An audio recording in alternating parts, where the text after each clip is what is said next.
سلام رفقا، وقتتون بخیر. رفقا همونجوری که اطلاع دارید مینفای یه چند روزی هستش که یه قرعه کشی رو راه انداخته و با شرکت کردن تو این قرعه کشی اگه شانس داشته باشید و برنده بشید بهتون اتریوم جایزه میده. حالا نصف یک واحد اتریوم به یک واحد اتریوم یا دو واحد اتریوم به شما هدیه میده. هر اتریوم هم به پول کشور ما حدوداً 150 میلیون تومانه.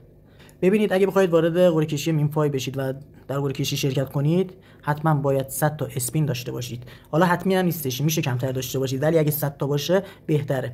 حتما منتظر بشید اسپیناتون به 100 عدد برسه بعد وارد گردونه بشید. ببینید، وارد گردونه میشید، اینجا حتما همونجوری که گفتم باید 100 تا اسپین داشته باشید. اگه اسپیناتون این تعداد اینجا 100 تا نوشت و 100 تا بیشتر شد، بیاید اینجا و این قسمت اسپینو بذارید رو 50. میشه رو حالت 150 یا بیشتر یا کمتر گذاشت، ولی اونجوری که من تجربه دارم و استفاده کردم و چیزی که ازش دستگیرم شده، وقتی روی اسپین X50 میذاری بیشتر جوایز بهت میده.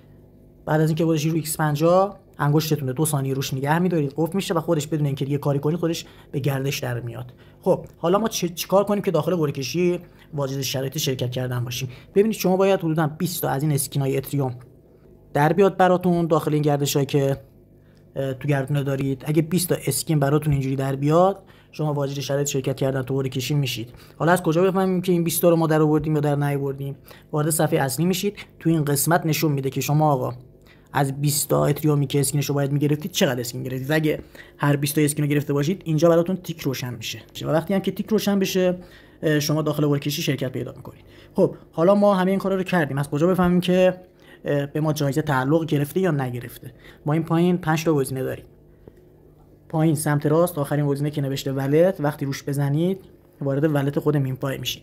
وقتی هم که وارد ولت مینفای شدید اینجا نشون میده بهتون که چقدر بهتون جایزه تعلق گرفته یا اینکه اصلا جایزه بهتون تعلق گرفته یا نگرفته.